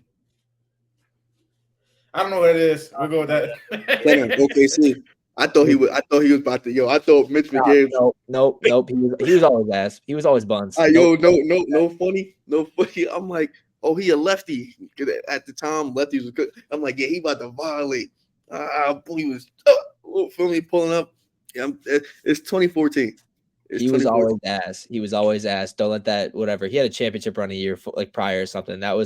I believe that was the Russ Smith year. That was a Louisville year in 2013 before. But yes, he was drafted in 2014. Yeah, Q just dominated that. The last three names was Glenn Robinson III, Joe Harris, and Rodney Hood. I think the later years were going to be a little more obvious just because you guys obviously are more fresh with the glass, but try to go farther back. Damn. That's it. I don't know what we're waiting on now. Bro, stuck like he... Hello? All right. Last topic is grading every NBA team season. We have a tier list. Just run through it real quick. Wrap things up. All right. I don't know. Y'all want to do like shot do different tiers like A+, A minus, or no? That's too much. No, I just do A, B, C, D, F. Yeah, first I exit. I don't really. I do A, B, C, D. No. That was something else. Just do S, and then like A, B, C, D, F or something. I don't think nobody had a tier season. Yes. The Celtics. Boston Celtics had an S tier season. What are you talking about? They finally won a championship. You heard what I said. Yeah, no. I think they're the closest thing to an S. No one else had a better year than them. All right. Celtics S. That might be the only team. It is. I think it is. I think Thunder A. I think the Thunder, the Timberwolves, and the Mavericks are all in conversation for A. Yeah. I was saying The Timberwolves also had A season. Yes. The cat issue is like that's the only reason why I told you back. You gotta put the Mavs in front. Put the Mavs in front of that. The Mavs are an A. Yeah, Mavs are an A-tier season for sure. You can put the Nuggets right there. Put the Thunder in front of the Timberwolves. Please put the Thunder in front of the Timberwolves. Why? Yeah. They went to the Timberwolves went to the Western Conference Finals. Nuggets is an A. Nuggets are A2. Nuggets are A2. Huh? What do you mean? Lost in the second round. Why are I think Minnesota's walking away with more questions. I think Minnesota's walking away with more questions than OKC. OKC has they had lower expectations. They shocked the whole world. I think that's Jokic won MVP. That's one player. I don't even know what Nuggets are A, bro. Nuggets are A. Literally everybody else is saying it, bro. I'm kind of in agreement. Max agree. Max didn't even say nothing. What are you talking about, bro? I think it's a B tier. I think it's a B tier. You lost Game 7 on your home court. I do think it's like they blew a 20-point lead. I don't think it's an A. I don't think it is, bro. I don't think it is either. Like, what are we doing? That's not an A season. They had championship expectations and they lost 2 rounds early. It's gonna be another one of those things where I'm gonna say something, it's even, and I don't get it again. I see what's going on. What's the victim complex coming from? It's literally been like changing. The last segment, you literally got every single one. Jaden goes, I think it's 08, but we'll go with 07. Like every time. Those aren't opinions. Those are based on actual. Those are actual. This is just data. 2 and 2. This is just 2 and 2. Jaden know what I'm talking about, bro. Like he know exactly what I'm talking about. Trust me, Latif always gets the way. I understand. Anytime I come down on one of these situations, I never get it. Latif's controlling the tier list. That's why he has every time, bro. Every time. All right. So we're appeasing Q. I don't want that to be no. Put him in B. No, too late. No, I'm not gonna lie. It has to go A now. After that, it has to go A. Put him in B. Put him in B. All right, now he's I'm switching to A. I'm switching to A. I'm switching to A. I'm switching to A. All right, something else, bro. I want them in A. Put them in A. Right, now we're putting them in A. Just we're cool. I guess though. Wizards. Wait, hold on. Like the Nuggets literally did not meet expectations though. Like they literally didn't though. Like I just don't get it. Like they didn't. They lost. They were up by 20. They were by 20. But go ahead. Wizards F. Yeah, Wizards F. How are we measuring this? Because I feel like the Wizards didn't have expectations to come in this Yes, season. I agree. I think the Bulls are an F. Yes, I do. The Bulls are an F. Can we just go? The Suns are a D. Wizards F. Put Wizards F. Why though? I don't know. You don't have to have expectations just to grade their team seasons. I don't know. It's a part of it. The Bucks are F. The only pushback I have is injuries. I would put them D just for injuries. They didn't completely. We're gonna grade the Wizards. It wasn't like poor management. It was just literally they had injuries everywhere. Oh well. I also think the Bucks are they definitely like, bro. The reason why the Bucks season was an FY because they did not meet expectations. Expectations matter in this argument. Okay. What expectations did the Pistons have? They're just ass. The Wizards are ass too, so put them at F. The Pistons said they were trying to compete to win the games this season. They had expectations. What are you talking about? They lost 28 straight games. They lost 28 straight games. They're the 2 worst teams in the league. So put the Wizards F. To be honest, I know I'm like jumping around. The Knicks are low key in A. They definitely are. They are definitely are. Unless Q disagrees. Q? Oh, we got 3. I mean, what was the expectations? Not to be the number 2 seed. That happened by like that's a false number 2 seed. I think everybody knows that. they exceed expectations. Not to be in a playoff series. 76ers F. No. They didn't meet expectations. So put Denver in F. They didn't meet expectations. Put them in F. No. Why is everyone going F? How fucking dumb that criteria just basing it just off that. No. It's not just off. It's not just off expectations. It's not just off. Exactly the point. You didn't want to put the Wizards. You didn't want to put the Wizards at F. The Bucks shouldn't be in F. The Bucks shouldn't be in F. But you want to talk about expectations so much, so leave them in F. 76. Everybody that didn't meet expectations are in F.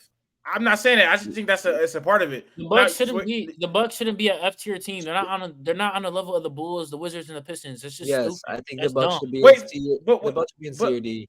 D probably. But Q said the Bucks should be F though, right? Am I tripping? He was being sarcastic, I guess. I don't know. Trolling. That's idiotic. I didn't know you was. I didn't know you was trolling. Put them in B or C. Put them in B or C. No, the Bucks had a terrible season. The Bucks literally had a terrible season. I don't know why we acting like they're in C or D. They're in C or D. Oh, so putting them F is so crazy now since they're in C or D. Well, okay. What are we doing? I want to. Can we get serious right now? No trolling. Like what are we doing? Put them in C, B or C. B or C. That B or C. And now I'm getting frustrated because it's stupid. That's dumb. They lost in the first round. Yeah, I don't think they're B. B is kind of insane. Okay, so put them C, but that's idiotic. What is idiotic? You have them on with the worst teams in the league. That's dumb. It's more. I think this is grading every NBA team season. That's the expectations. Okay, you can put that in there, but you literally didn't want to put you didn't want to put the Wizards in F when they're literally the worst team in the league, second worst team in the league. But no sense. does the Bucks I guess overall thing? They got the second overall pick because of how bad they were. Does the Bucks season grade not also play into effect of them giving up Drew Holiday to get Dame and Drew Holiday being a core piece for the Celtics? No. Does that not play into effect for you guys? They fired their coach. They fired their coach 40 games in. They lost in the first round. I don't know how much worse you can get than that. Q, I get what you're saying, bro. Q. Where do you think the Bucks should be? Like I thought you were serious about putting them F. We on to the next. We on to the next one. Who next? You can put the Magic. You could put them A or B. I would say the Magic or A. Cavs, you could put them. I would say the Magic or B. Put the Magic S, bro. They exceeded expectations. By far. I just don't know why we got to get to trolling. Like we can y'all don't agree with something I'm saying. Just explain why. We're literally we're telling you, but you're not doing anything. So what's the point? When it come down to that, that'll happen. That'll happen. But if you still don't agree with it, you're not. No, I don't. I literally we've been doing the majority rule the whole time. We're not going to pay this. We've been doing majority rule. That's also false. It took you 30 that's also years false. I know I have there's an instance where that happened. When they're the worst. What are you talking about? The 2 and 2 Suns are an F. They were. So when have we not did majority rule this whole time? You said put the Bucks in F. Nobody knew. I didn't know he was trolling, and so now Malik Monk resigned. He did. He was doing all that trolling. Malik Monk did resign. Yeah, I just saw that. Wow, 4 years, 78. Okay, I'm trying to get serious about the list. We don't got to do this. Like, I just know how to turn. Put the Bucks C. Put the Bucks C. Who agrees with that? Where do you think the Bucks should be, Max? To be honest, I would say C or D. I would say D, but C's fine. Okay, that's 2 people. And Q, where you want the Bucks to be put at? Don't matter. Come on, bro. You contribute to the list, bro. Contribute to the list. I'm trying. Y'all keep saying I'm doing dictatorship. I'm asking y'all where you want the players to be, and now it don't matter. What do you want them to be, bro? I've been irritated after you just like stop listening. So and then I didn't stop listening. What are you talking about? Can't just said to cooperate on the spot, bro. No. We argue about the Wizards literally, and then I put them in F. What are you talking about? What are we doing? Put them in C. Like y'all trying to paint this picture out. Like I just started moving people. I literally everybody that's right here. Y'all asked me to put it there. We all agreed on it, bro. We not gonna start acting like I just start putting people. I think the Warriors is B or C. How? I mean, they didn't make the playoffs. If you look at the roster construction, like would you actually expect them to do something in the playoffs? If you look at the Wizards roster construction, would you actually expect them to do anything? They're the worst team in the league. They're the worst team in the league. Hold on. They weren't the worst team in the league. Any team who doesn't make the playoffs, any team not by a lot either. Okay, any team who did not make the playoffs, I don't feel like they can be in like such a high tier unless you have a guy like Wemby. Like the Spurs, I think could be. The Rockets the Rockets season is a B. That's fine. Yes, the Rockets can count. I would probably argue the Spurs can count. I'll probably argue A, but B is fine too. I agree. The Rockets, yes, the Rockets were good. The Spurs were good. Just because they have Spurs were not good. It's just because they lost more games. They lost more games. I'm saying good as far as like this tier list. Yeah, put them C or D. We talking about the Warriors right now. The Spurs should be no lower than a C in my opinion. I think the Warriors should be a D. Because you have Victor Wembanyama going forward, and he developed into actually. How did their season go? No, how did their season go? Yeah, they were worse than the year putting before. A whole bunch of stupid stuff into the criteria. Is there just like one way to? If we're just looking at record, then just do the standings. Yeah, it shouldn't be the standings. It shouldn't be the standings. No. Player development is a piece. Where you started, where you finished is a piece. How you play through the season's a piece. They literally were worse this year. Wemby was great. And that literally pulls them up to a C for me, and then that cuts everything off. No, they don't get a C just because they drafted Wemby. That's so stupid. They don't get a C just because they drafted Wemby. You don't get a C for that. We're talking about the Warriors right now. I think the Warriors should be in D. C or D. They could be in D. Okay. They weren't good and they missed the playoffs.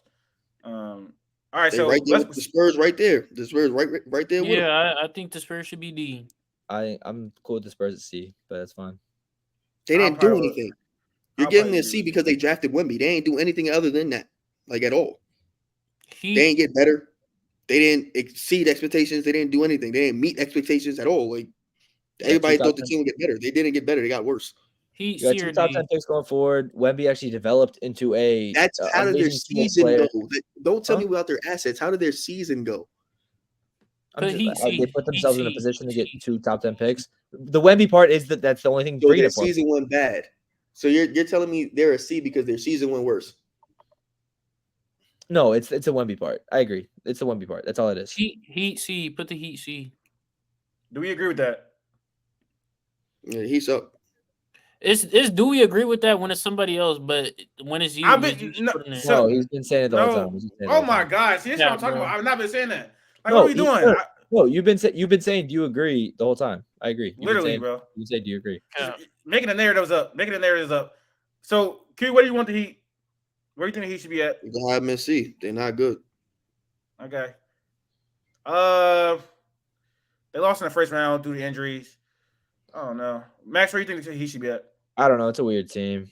I'd say like C just because it's like meh. They didn't meet expectations. They didn't meet expectations. They got injured.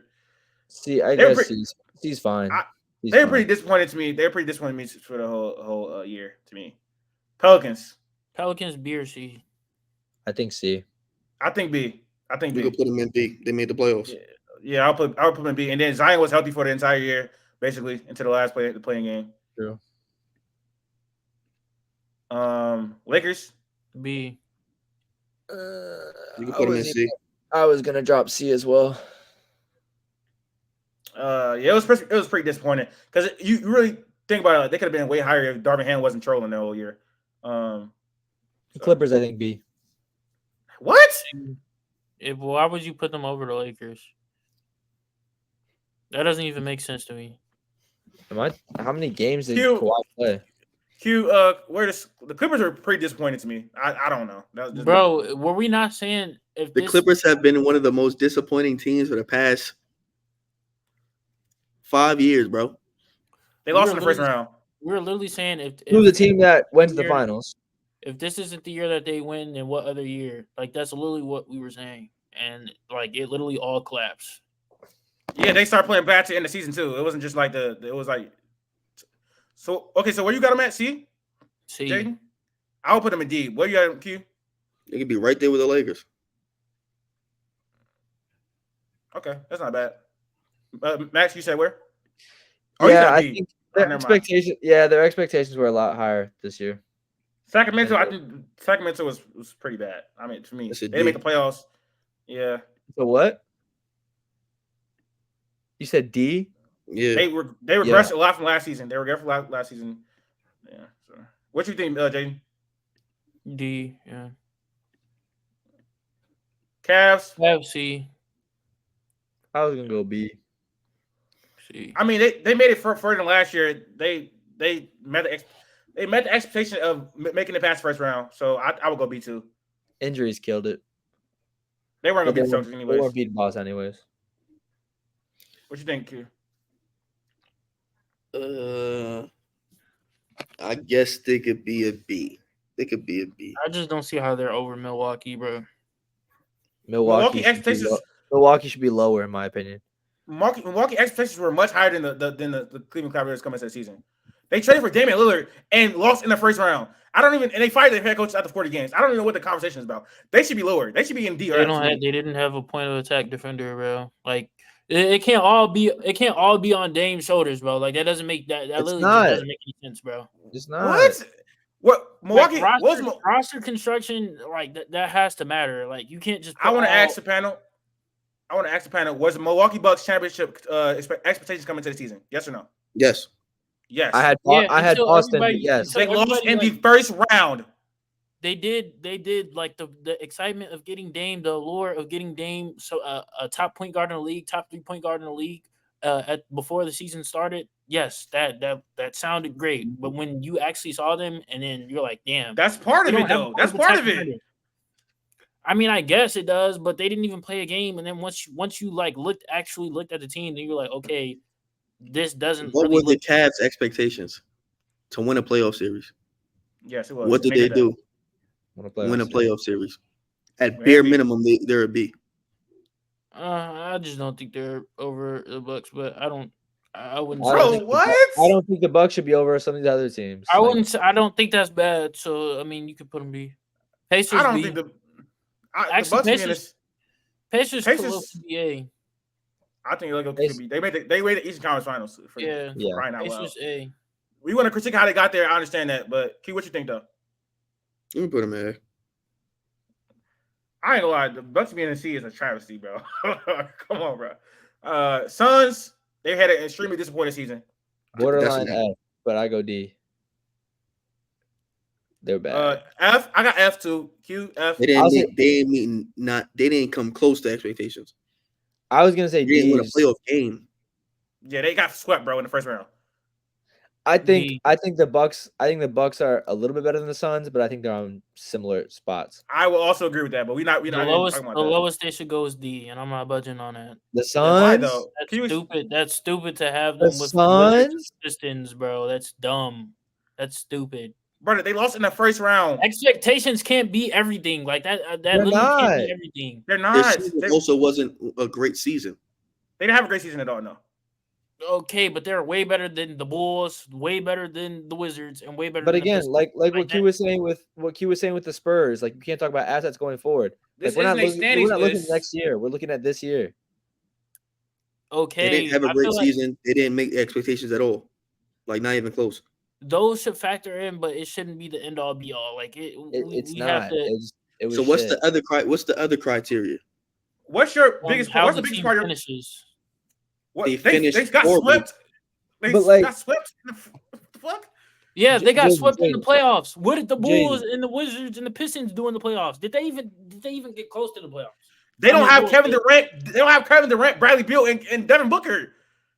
Okay, but they're not the same as the Bulls. This isn't the standings. This isn't the standings. This isn't the standings at all. This isn't the standings. They're more on the level of the Kings and the Warriors, so they should be a D. You know what? Fine. They could be D. They should be F, but it's okay. Rockets, are we saying B or A? B. That's a B. I say B. Rockets would definitely disagree with that. I don't think Raptors. Are you putting the Rockets season over any of the teams in A? If they make the playoffs, I think they're in A. I don't think the Nuggets should be in A. So that's just me. But I'm just saying, like the Rockets, just take the Rockets as a sample size. The Rockets have a better season in comparison than any of those teams above. No. Okay. Raptors probably like C, right? I would say C. Yeah, solid C. I think Toronto's a solid C. They got a direction. Do they? What you think, Q? Yes. What's the direction? They're rebuilding. What you mean? Around who? It's Scotty. So what you think? What you think, Q? Did you expect them to come into the season and say we're rebuilding with the roster that they had? Like I think they're C. I think it's a set C. I don't think any more of it though. I also think they should be in C. I think it should be in C. Q, what do you think? What do you think? D? I don't think they had a good season. I think C is kind of like. I think it's okay. It was I don't think expecting to rebuild is expectations that you should want to meet. So I don't. So that's like a a net positive. Like, I mean, a negative. Like, that doesn't make no sense. Like, they met rebuilding expectations. Like, so I don't think they met any expectations, and they didn't have a good season. So I don't. Was Toronto not solid in the first part of the year? Were they not a good team in the first half of the year? No, they were not. No, I think they were competing for like a playoff spot for a little bit. Do you think they had a bad season or just okay season? I think they just had an okay season. To me, I don't think they had a okay. I think they had a subpar season. I don't think it was good at all. Where you put them? You put them in D. And Jaden, what's your thought on the Raptors? What? Raptors. Just put them where you think they should go, bro. Nope, you're the deciding vote. Yeah, you are. I don't even know where you guys wanted to put them. You can put them wherever you want. F. Okay. I don't even. All right, we're gonna put them D because that's the F. C, like D is in the middle of F and C, so that's where we're putting them. Nets, I'm saying F, right? I was gonna say D, but yeah, it's why? Max. All right, I don't know what I don't know what I thought they were gonna be coming into the year. They had a terrible season, brother. There was people on the internet and people on TV talking about this is gonna be a playoff team and Mikal Bridges is gonna be an all-star. Okay. This is an F team. Yeah, that's true. Sixers or no Jazz C. They just okay season. No, I think with your rebuttal to Toronto saying they have a direction, Utah doesn't have a direction right now. Only reason why I would push D. Yeah, I don't think they had a C season at all. They had a D season? They were good for a little bit, but they don't have a direction still. Okay, we got 2 Ds. I got a C and Jaden, Jazz. C, actually. I think they had an okay season. I don't think they had a bad season. Put a D. You said okay. Hornets, I would say F. Yeah, Brandon Miller. Matter of fact. They had a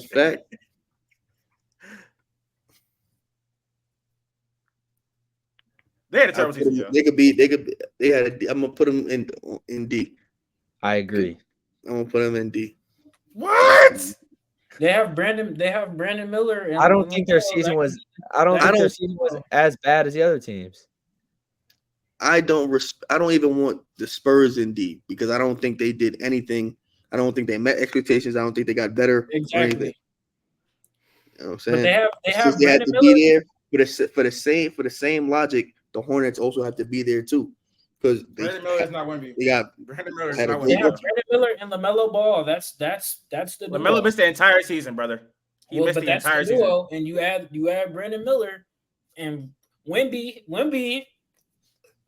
but the season went terrible. But Wemby, so fuck it. Put the Hornets. I'm agreeing at D.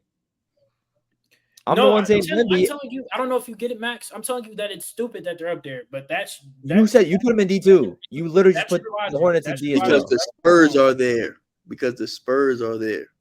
I think the Spurs and Hornets had 2 completely different seasons. The Spurs had their star player miss the entire season, and they were terrible. You mean the Hornets? I mean, that's what I meant. The Spurs got through a successful year with Wemby, being staying healthy, managed his minutes, and they also. So is that a successful season for the Spurs or a successful season for Wemby? I don't think it's an F tier. F is like everything. Those two are intertwined. Those two are intertwined. Those 2 ideas are intertwined to me because he's the future of their franchise. So yes, those 2 ideas are intertwined. But go ahead, Max. I would say F tier is like everything went wrong, was not a good year, whatever. D is like most of the stuff went really bad. There were some bright spots. I think the bright spot was Wemby. Like I think that's it. That's the only reason why it's not an F. I don't think that's crazy to say that at all. Okay. Idiotic. Well, we already have them. So, what about the Hawks? Probably like a D. D. Yeah, they're pretty. Grizzlies. That's a hard judge. Ja was out for so long. LaMelo was out for so long. Brandon Miller. That's true, bro. That's a troll. We can move over to that's taking too long. 7 Sixers. They lost in the first round of 7 games. F? Put them in D. Max, what you think about the Sixers, bro? I mean, I think the Bucks had a worse season than the Sixers, but I also think that's true. I also think that. Why? Because they lost. They lost in a what? They lost in a what? First round. They lost in the first round. Okay. The Sixers also lost in the first round. Yes or no? Okay, next. Okay, and they fired their head coach in the middle of the season, hired a better coach, I guess, and they also were still bad after that. Did you think the Sixers were going to the finals at the start of the year? The Sixers would have been I think the Sixers would have been. I think if their best player didn't go down for damn near 40 games, I think they're at least in the second round no matter what. But that didn't happen. They did not meet expectations. They also didn't have a great regular season. They had a great start, and there's no way. And what's the argument for the Bucks over them though?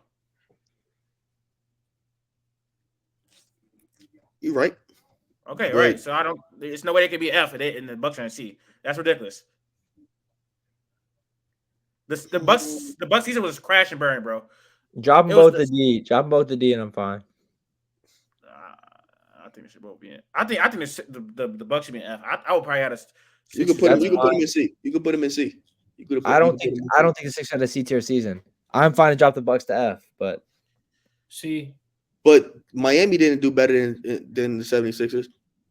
The Lakers ain't do better than the 76ers, and neither did the Clippers. No, that's true. That's all true. Sixers C. And they all lost in the first round. I would say we put the Sixers in C and drop the Bucks down to D. I think that's what we should do for real. But keep the Bucks C. That's just terrible logic. I don't even think it's any logic to have them in the C. They didn't have an okay season. They had a terrible season by every metric. Let's put the Trailblazers. Let's put the Trailblazers D because of Scoot. They won the most games out of anybody except for the Clippers. Okay. With all that going on, they still won more games than everybody on that tier except for the Clippers. Put the Blazers D. Scoot had a great end of the season. We're trolling. You think the Bucks had terrible? This is Max's logic. So I mean, you're still hung up on that. You're acting like you're not saying Wemby's the GOAT this year. Like, does that not account? Okay, but I said that's an F. They should be F. We're not talking about Wemby. We're talking about the team. The Spurs didn't have F season. I don't think. Thank you. We're not talking about individual players. We're talking about the team. I just don't believe that. Like Q. Like, are you like, is D like not valued as like, I don't know, like, is F not everything went wrong, nothing went right, no good moves, no nothing, no success at all? The Spurs had basically everything was bad except for one thing, and that puts them above all those teams, in my opinion. I would agree with that. Their season isn't rated a D because they made the obvious draft choice. But my thing is, I can't. That means on draft night when they drafted Wemby, I could have closed my eyes, not watched anything, and I would still came here and put him in D just because they did the same thing all the other 29 teams would have did. But again, did you guys all think he was going to be second in DPOY his first year? That's not a team thing. That's a Wemby thing. That's a Wemby thing. Because Jokic won MVP, but bro just told me. Bro told me that's an individual thing, not a team thing. So what the hell does Wemby being second in DPOI mean anything? I think the Spurs they didn't really have any expectations. Y'all just pick and choose when to use certain things, bro. So. No. People thought the Spurs were going to be better. Everybody in the world thought the Spurs were going to be better because they had Wemby. They were actually worse. I thought that would be a bad team. We're picking and choosing when we're gonna use certain things. So let's use what Max was using the whole time. Jaden, I don't know where I'm not individual using it. bright spot. When am I not using it though? When am I not using it though? The Scoot was not a bright spot. That's not true. We're trying to get you to understand that. So you have the you can individual use it all the time, but it doesn't work. Scoot was not a bright spot. My thinking is, at the end of the season. That's true. My thinking is, I did not have expectations for the Spurs. I thought the Spurs would be bad. They were bad. They met expectations in that aspect. They were bad in the regular season, so they performed poorly. But player development wise, did you think they were going to be better than they were last year with Wemby? 3 games, 4 games. Like what they finished with last year? 21. Do you expect them to be 3 games better? Yes or no? No, I did not. I did not expect them to be no. better. It's a yes or no because you're gonna give me a whole bunch of other things. Did you because you just said 3-4 games, maybe they were gonna be better. That's what you said. So are you telling me you expected them to be 3 or 4 games better with Wemby? Yes or no? Sure. That's what you just said. Yes. They were actually like 3 games worse. So they did not meet expectations. They were a worse team. Like I said, if that's the case, you didn't have to watch a game. You didn't have to watch a game this year of Spurs basketball on draft night when they drafted Wemby. You were going to give him a D automatically. What do you think the Blazers should be, Q? Let's get this out of the way. Blazers. Wait. They did not have a good season. They didn't meet no expectations. What was the Spurs record this year? They didn't have no bright spot. Saying Scan School's a bright spot is actually insane. That's not the Spurs had the same record as last year. That's not worse. They were 22-60 both years. Is that not worse when you have Victor Wembanyama? You said they finished the worst record. They didn't.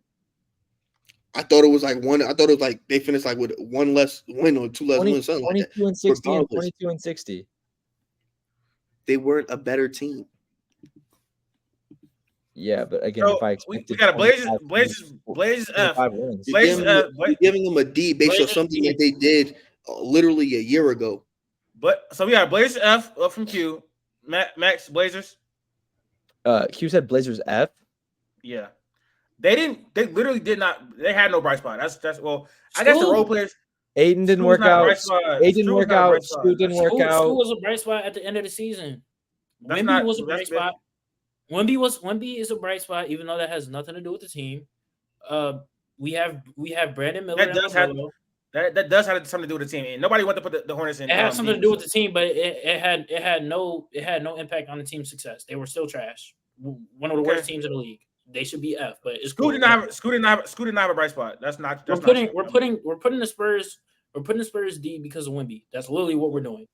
Is Wemby on the same level as the Hornets up at D because of Brandon Miller and LaMelo? That could be a great. Nobody did that. Nobody did that. I put an F. I didn't agree with that. I didn't. Have one F. Well, they're up there because of Max.